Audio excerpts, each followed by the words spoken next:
The Indira Gandhi International Airport, New Delhi, India. November the 12th, 1996. The evening shift started as any other would. 5:30 was a demanding time for the air traffic control tower.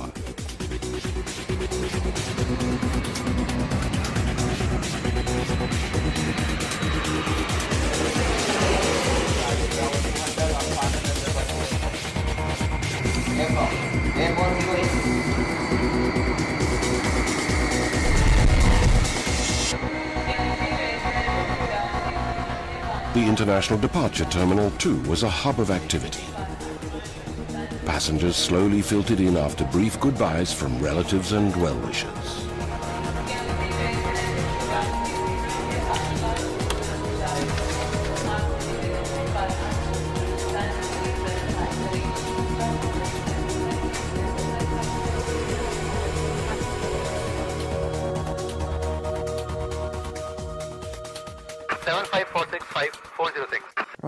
The evening also started, as any other day would, for V.K. Datta, a senior air traffic controller.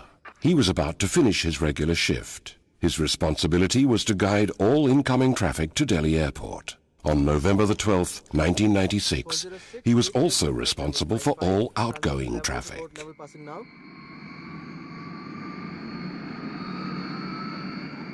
At 6:33 p.m., Saudi Airlines 763, under the command of Captain Khalid Al-Shubhaili, co-pilot Nasir Khan, and flight engineer Edris, takes to the runway. Clear for take runway 28 sound is 763, final is clear. Now we are 765 clear of time. Runway clear, final is clear.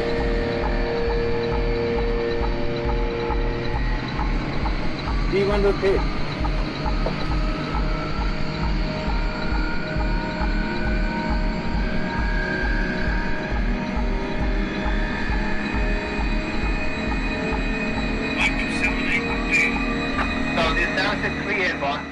A Boeing 747, Saudi 763, is flying 289 passengers to Dhahran, Saudi Arabia.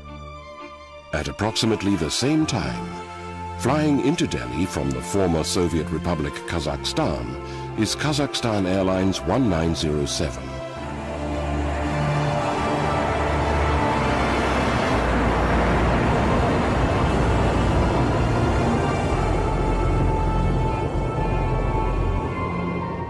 It is commanded by Captain Cherepanov and co-pilot Jangirov, who is flying the aircraft.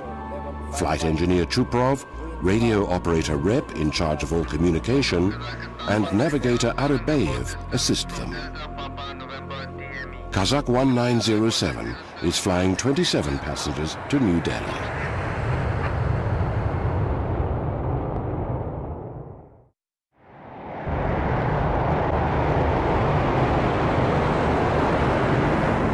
Three minutes after takeoff from Delhi Airport, on board Saudi 763, 16-year-old Sarab and 14-year-old Gaurav are excited. Not only is this their first flight, they're going to see their parents after 9 long months. That day I had spoken to them in the morning. I spoke to my eldest son. The younger one was sleeping. I thought they're coming today. We'll get to talk a lot. Why wake him up? This was their first flight. They checked in by themselves, did everything on their own. Went through security checks and then boarded the aircraft. It was their first flight. This was their last flight as well. 35-year-old Farah Mumtaz is torn between leaving her daughters in Delhi and visiting her husband in Jeddah. I was the last one to say goodbye. When I hugged her, she told me to behave and not trouble anyone. My mother was leaving for 15 days. We had never stayed away from her for that long.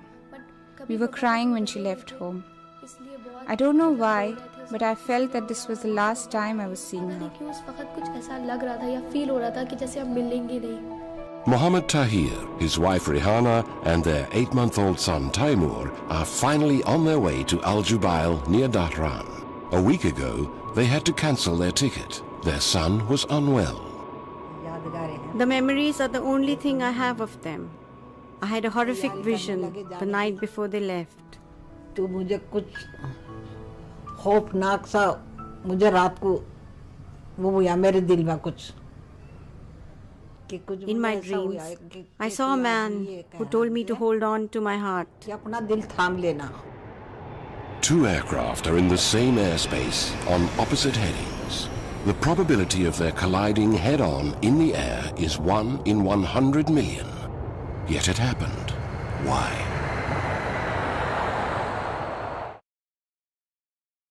Meteorological collision accidents can take place due to pilots not adhering to ATC instructions, number one. Number two, error in the instrument readings. Number three, erroneous instructions by the air traffic controller. Saudi 763 approaching flight level 100 for higher. Roger, climb flight level 140. Further climb 140 Saudi 763. VK Data, the air traffic controller, tells Saudi 763 to climb to 14,000 feet. Delhi approach, good evening. Kazakhstan 1907. Now passing 230 for 180. Roger. Kazakh 1907, descend to flight level 150, report reaching. Descend in 150. Copy your reaching. Kazakhstan 1907. He then instructs Kazakh 1907 to descend to 15,000 feet. Saudi 763 approaching 140 for higher. Roger. Maintain flight level 140, stand by for higher. Saudi 763 will Maintain 140. There can be a chain of reasons due to which something like this may happen. One of the main primary reasons is distractions in the cockpit. 1907, report radial view. VK Data warns Kazakh 1907 about Saudi 763 at 14,000 feet. Identified traffic, 12 o'clock, reciprocal. Saudi Boeing 747 At 10 miles, But to no avail.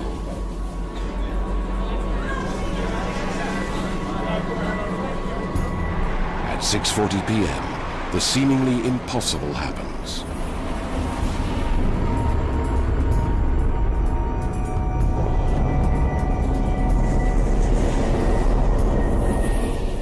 Saudi 763 and Kazakh 1907 crash in mid-air over New Delhi in the world's worst mid-air collision in history.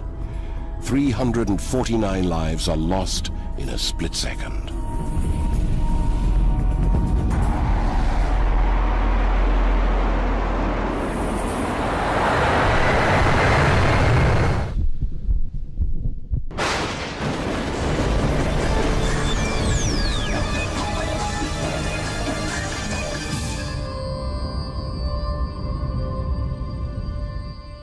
I was actually leaving office when my input editor, Suparna Singh, said, Vishnu, there is some news which is coming in which we'd like you to check out.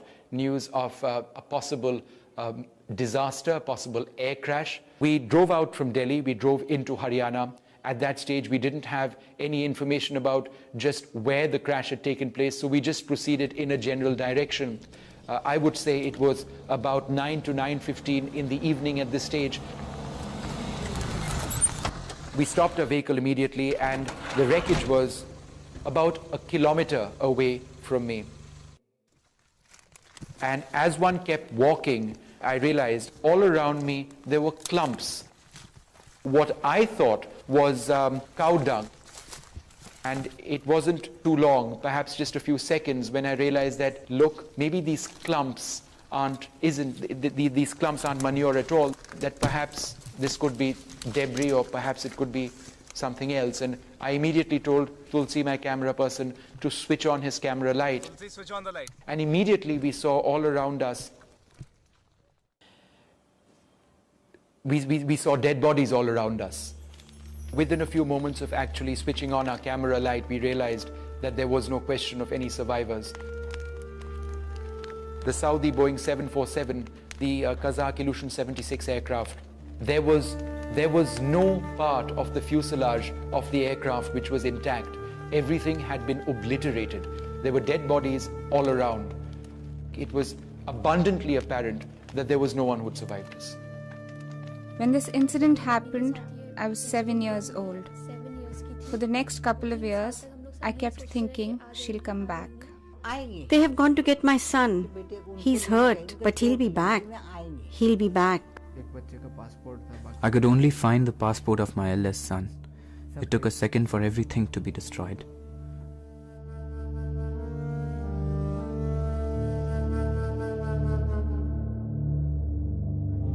There were no survivors. 349 lives are lost in a split second in the world's worst mid-air collision in history. Overnight, the small town of Cherki Dadri, where the two aircraft went down, shot from obscurity into the annals of aviation history to be synonymous with death and destruction. Forever.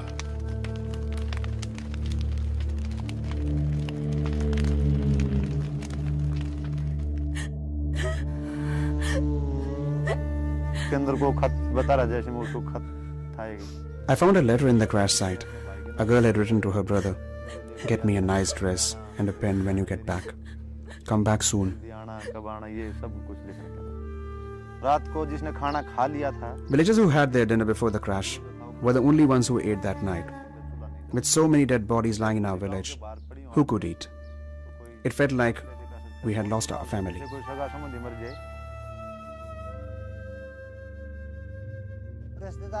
Relatives came looking for their people. They asked us to help, but how could we identify them? They were beyond recognition. Some of them couldn't speak. Their pain was evident.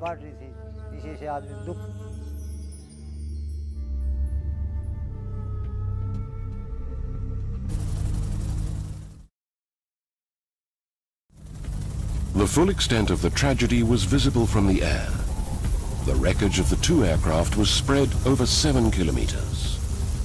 Whatever was left of Saudi 763 was either buried in the ground or lay scattered in tangled heaps of molten metal. And they too told a story. They told the investigators how the Boeing 747 disintegrated in mid-air.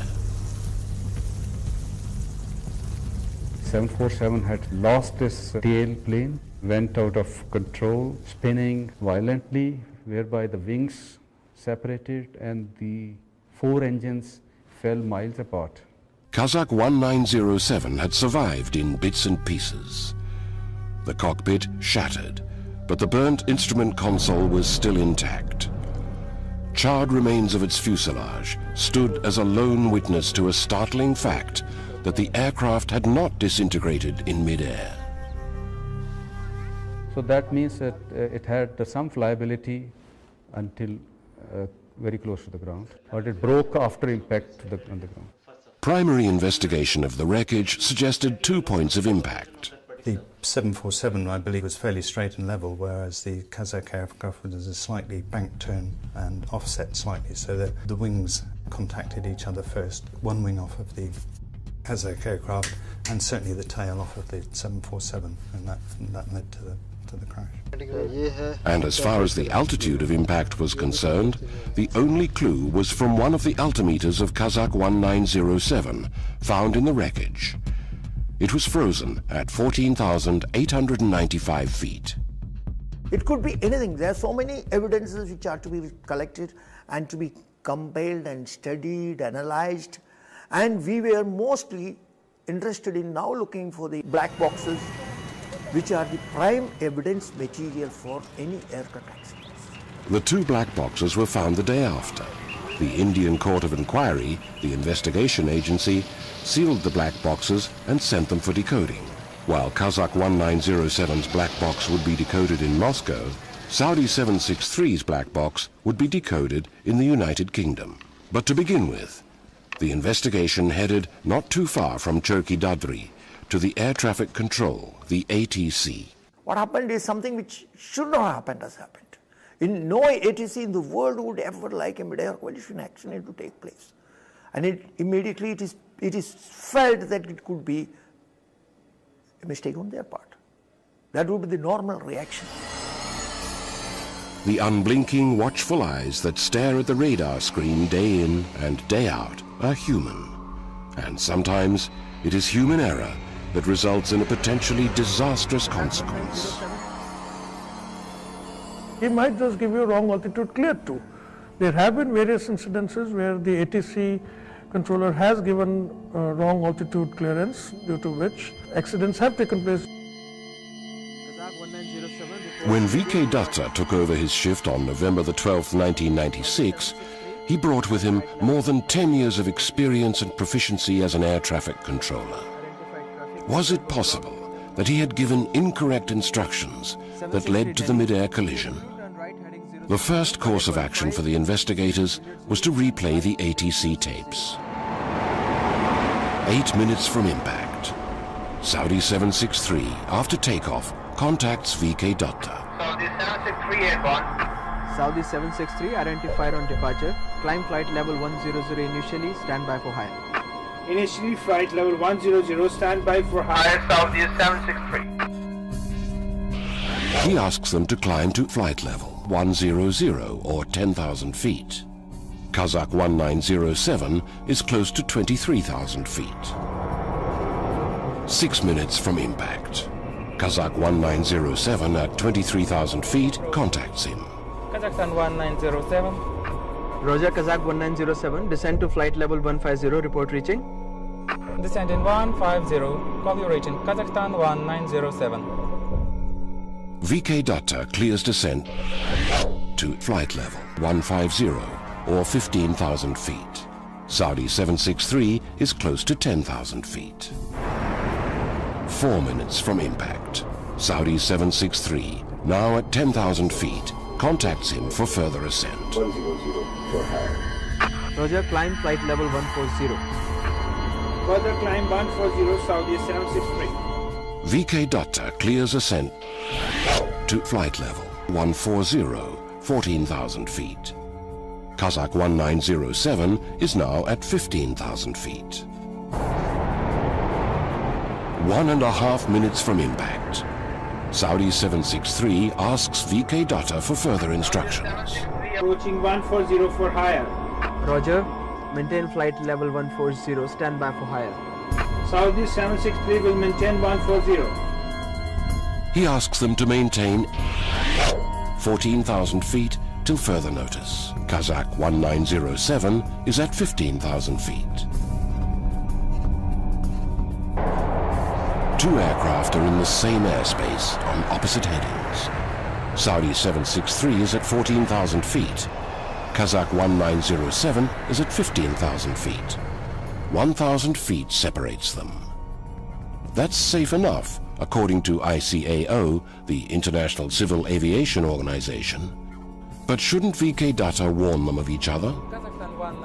He does. 1 minute from impact, VK Datta warns Kazakh 1907 Saudi Boeing 747 of Saudi 763 at 14,000 feet, 8 miles in front of them. But he does not warn the Saudi aircraft. The requirement doesn't say that, but should not take it for granted when two blips are merging that they are vertically separated. Ensure they are vertically separated by repeat messages. But the fact remains that VK Datta was a silent spectator to the mid-air collision. Kazakh 1907, report position. He had told the aircraft to stay at separate altitudes. Kazakh 1907, report position. He was assuming that they would pass each other safely. Saudi 763. They had 1,000 feet between them. Because he was thinking probably they were merging and going to reappear in both the sides, and waiting for giving a further descent clearance to the incoming aircraft and climb clearance to the Saudi outgoing. It was evident that one of the aircraft, or both the aircraft, had breached its assigned flight level. By how much? And why?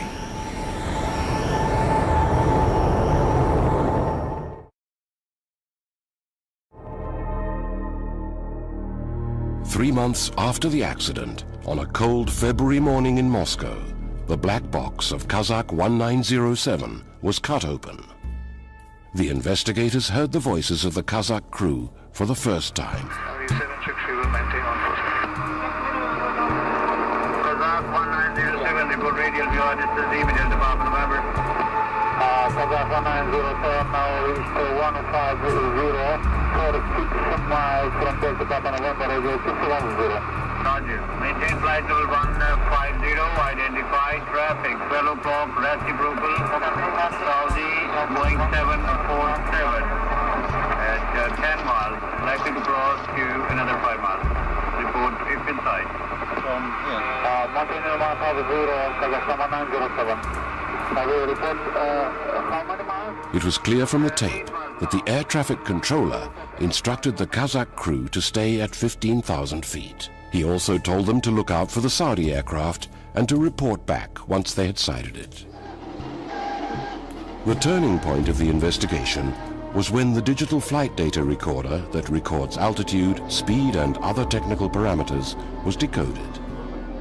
It ruled out technical malfunction. The altitude of impact could not be calculated with accuracy. It had a huge margin of error. But the graph revealed a startling fact. Kazakh 1907 had descended below 15,000 feet. This was a point which we all had in our mind at the time. Why? If a pilot is told to maintain certain level and if he doesn't maintain, there must be some reason for it. You can argue that the crew made an error and just descended, but it's the puzzling part is building up why, in fact, if they made an error, why they made an error, and trying to piece that together. The possible answer to that question lay with the sole eyewitness to the mid-air collision, Captain Timothy J. Place of the United States Air Force. He was flying into New Delhi Airport at the same time. He had seen the collision from 20,000 feet. We descended down beneath 20,000 feet. On the arrival, it was about dusk, and we noticed out of our right-hand side a large cloud lit up with an orange glow. At first, we thought it would be lightning, but the glow stayed and became brighter in intensity, lit up the area very bright. Two fireballs seemed to appear heading in our general direction, not in our immediate vicinity, diverging away from each other.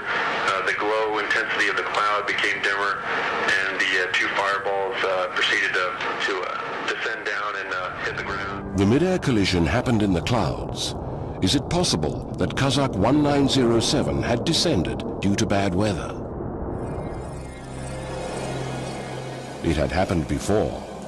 On December the 19th, 1973, the Delhi airport is enveloped in a thick fog. Visibility is down to 1,000 meters. A Lufthansa Boeing 707 undershoots the runway and crash lands 1,500 feet short. The Inquiry Commission finds out that the co-pilot who was flying the aircraft did not monitor the descent adequately. He was too busy trying to land the aircraft in the sudden haze and thick fog that impaired his visibility.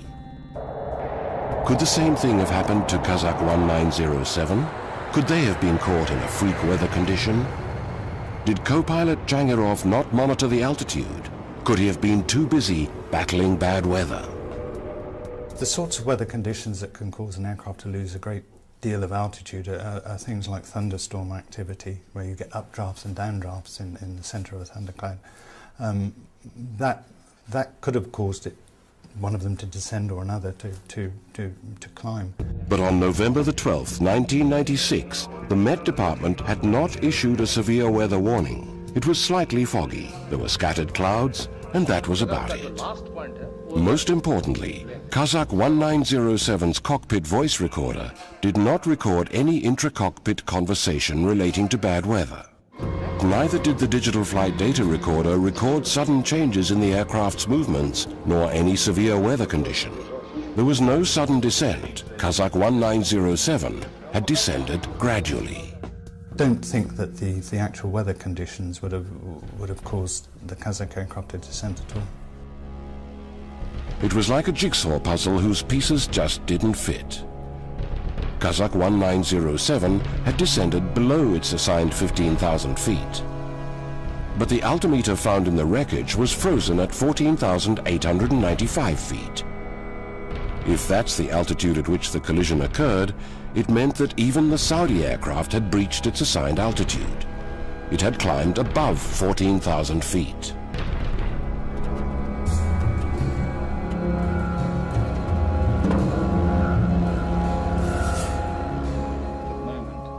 Now, all the answers lay in the black box of Saudi 763. At the Aircraft Accident Investigation Bureau in Farnborough in the United Kingdom, the black box of Saudi 763 was cut open. The investigators heard the voices of the crew of Saudi 763 for the first time. It was clear from the tapes that the air traffic controller had instructed the Saudi crew to climb to 14,000 feet and stay there until further notice. Saudi 763's digital flight data recorder was analyzed. The altitude of impact was 14,000 feet. The margin of error was plus or minus 120 feet. Saudi 763 did not ascend above 14,000 feet. Kazakh 1907 had descended below 15,000 feet. Why had Kazakh 1907 come down? Why was one of the altimeters in the Kazakh aircraft frozen at 14,895 feet? What could possibly be the explanation for it? What had happened in the cockpit of Kazakh 1907? It has been 5 years since the dissolution of the Soviet Union. The Commonwealth of Independent States are struggling to stabilize their economies amidst a politically volatile environment. Their airlines are no different. Kazakhstan Airlines, the state-owned airline of the country, has a bad safety record. It flies rickety aircraft, sometimes with a cockpit crew not conversant with flying outside the former Soviet Union. There have been numerous crashes and near misses, 3 in 1995 itself. But as far as Kazakh 1907 is concerned, the Ilyushin jet did not have any technical snags, and the crew was well conversant with flying outside the former Soviet Union. In fact, Captain Cherepenov had 708 hours of flight time on international routes. Co-pilot Jangirov, the pilot flying, had 207 hours. Flight engineer Chuprov had 1,178 hours. Radio operator Rep had 645, and navigator Arabayev had 581 hours of flight time on international routes. How is it possible that a crew with such experience did not level the aircraft at the assigned altitude of 15,000 feet? As far as the IL-76 is concerned, you have to physically level out the aircraft at a particular height and thereafter press the height lock and then maintain the required speed at that particular height. It is done by the autopilot itself, but by actual physical involvement of the pilot or the co-pilot. But in the cockpit voice recording, there are no call-outs by the co-pilot or the pilot to the flight engineer for more power to maintain speed for a particular altitude, a prerequisite for leveling an aircraft. A plain simple explanation could be that it was a controlled flight to a lower level resulting into a collision. A controlled flight. That means that the crew of Kazakh 1907 descended below 15,000 feet with intent.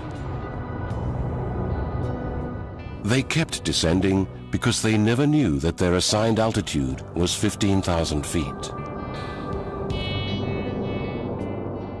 Every accident is an avoidable accident. Every accident could have been an avoidable accident, but for certain failure on the part of a human element. It's as simple and as tragic as that.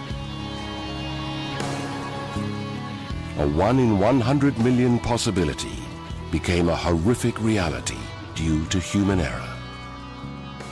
349 lives are lost in a split second because one of the aircraft did not maintain its assigned height.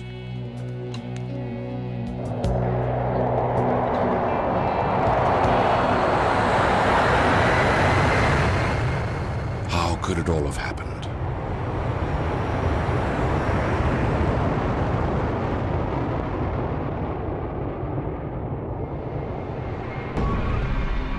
Every accident, every disaster has a sequence, links in the chain of events, where one mistake leads to another, which finally leads to the catastrophe. In the world's worst mid-air collision, the sequence started 8 minutes before impact, at 6:33 p.m., when Saudi 763 takes off. VK Datta assigns them 10,000 feet. Kazakh 1907 is at about 23,000 feet. Both aircraft are in the same airspace on opposite headings. This should not have happened. This is the first mistake, the first link in the chain of events that leads to the disaster. To avoid this, the airspace above Delhi Airport should have been unidirectional. There should be 2 separate air corridors, one for the departing aircraft and the other for arriving aircraft. Then 2 aircraft on opposite headings would never share the same airspace. But this wasn't the case at Delhi Airport. There just wasn't enough room. Part of the airspace is reserved for the Indian Air Force. Why do we always have to wait for any kind of disaster, a catastrophic disaster? Can't we do it before so many innocent lives are lost? There may be certain constraints which I can understand, but not to an extent where we have to wait for a crash, or it is something like a time bomb ticking. The time bomb is ticking. 6 minutes to impact.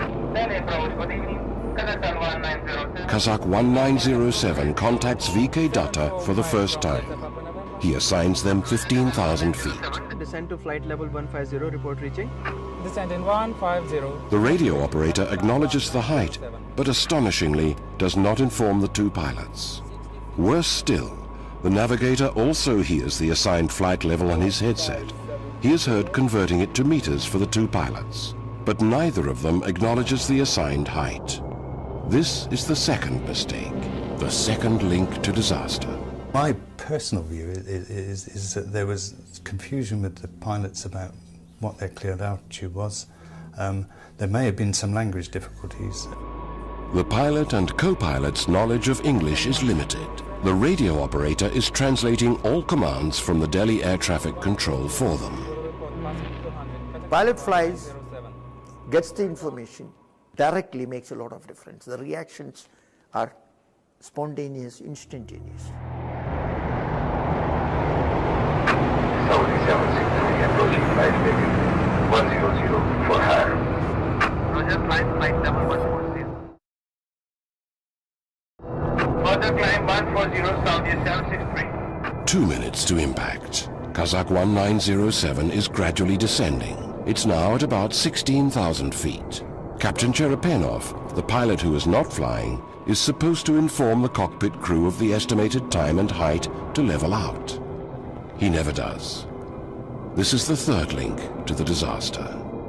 He was the captain of the aircraft, he's the commander of the ship, so he should have known what height to be level out.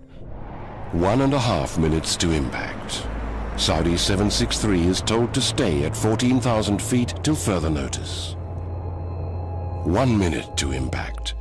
At 6:39 p.m., the Kazakh radio operator tells VK Datta they are at 15,000 feet. Now reached 150. This is another extraordinary error. In reality, they are at 16,300 feet. The altimeter is on the front instrument console. The radio operator may not have seen it. This is the fourth link to the disaster. Seconds before impact, VK Datta tells Kazakh 1907 about Saudi 763 in front of them. 747 at 10 miles, set across another 5 miles. report in sight. Kazakh 1907 is already below 15,000 feet. By the time he completes the transmission with the radio operator of Kazakh 1907, the aircraft is at 14,500 feet. Gradually descending, it enters into a cloud layer.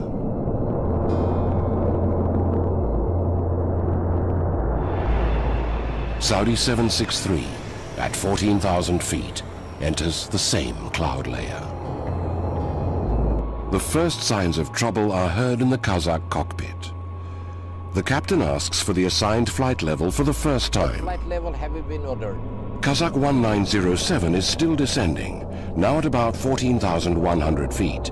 Saudi 763 is at 14,000 feet. Seconds later, the two aircraft are going to crash. Even in these circumstances, with better equipment, the impending collision could have been averted. But SSR, or secondary surveillance radar, that can tell a controller the altitude of an aircraft is not installed in the Delhi Air Traffic Control.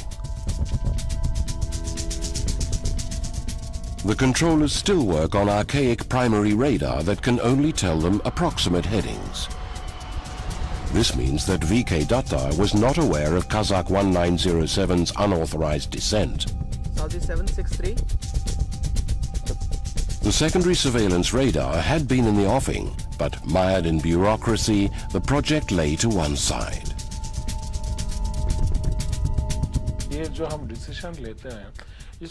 There are too many channels to go through, hurdles to cross, so these things take time.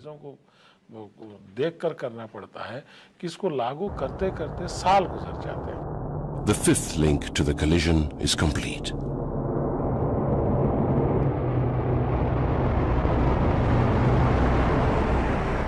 Seven seconds before impact, a tragic sequence of events unfolds in the Kazakh cockpit.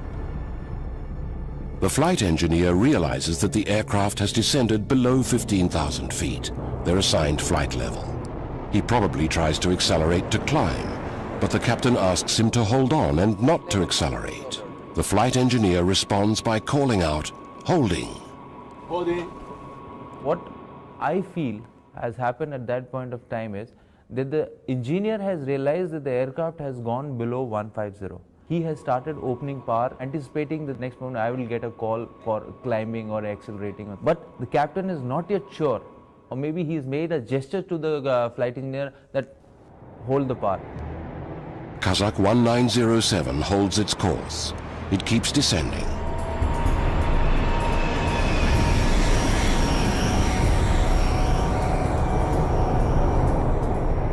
The pilots of Kazakhstan Airlines 1907 don't know that their assigned altitude is 15,000 feet. What flight level have you been ordered? The air traffic controller can't warn them. He doesn't have secondary surveillance radar. There is a last resort. But neither of the aircraft has TCAS, traffic collision avoidance systems, installed. They do not have onboard computers that can warn them of another aircraft directly in front of them and suggest evasive action. That is the last filter for collision avoidance, which is independent of any ground control, any ground radar. It is aircraft to aircraft. Collision avoidance systems give time which is sufficient in most cases to avoid collisions. But the Civil Aviation Ministry never made TCAS mandatory over Indian airspace by 1996. It took India a mid-air collision to implement these systems. The sixth and the final link to the collision is complete. 2 seconds to impact. Saudi 763 is at 14,000 feet. Kazakh 1907 is at about 14,000 feet. The radio operator shouts out a warning. The captain asks for full power. If only he hadn't. Kazakh 1907 would have passed safely below Saudi 763, but it's too late. The flight engineer opens full power on all engines. Kazakh 1907 accelerates to climb to 15,000 feet. There's chaos in the cockpit. Everyone's screaming. They have just seen Saudi 763 coming towards them.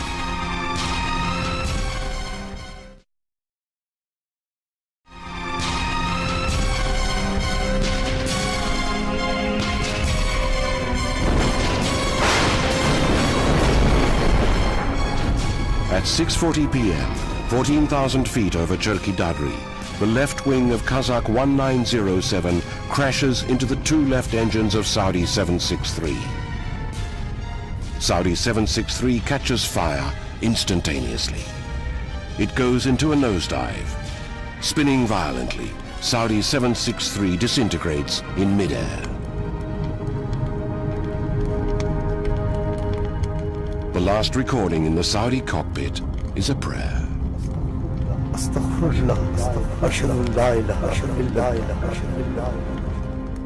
Kazakh 1907 keeps climbing. The altimeter, later found in the wreckage, freezes at 14,895 feet. The aircraft reaches 15,856 feet and then falls down to earth.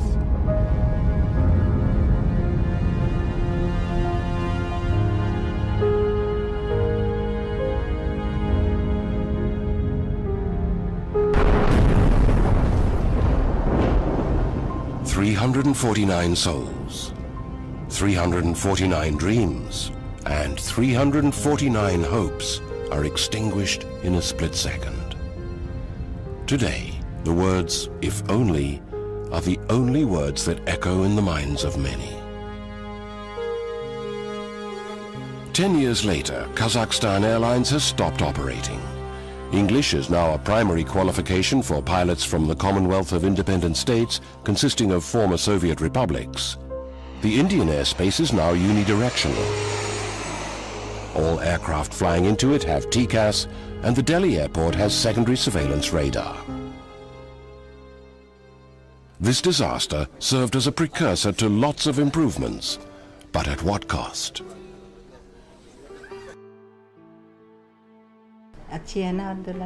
Isn't my daughter-in-law beautiful? My son was also good. He used to say, "I'll take care of my mother. She took care of all of us, all our lives, gave us a good education, brought all of us up." He used to say very nice things. I dream of him. Every time he says, "I'll come back," I keep asking him, when?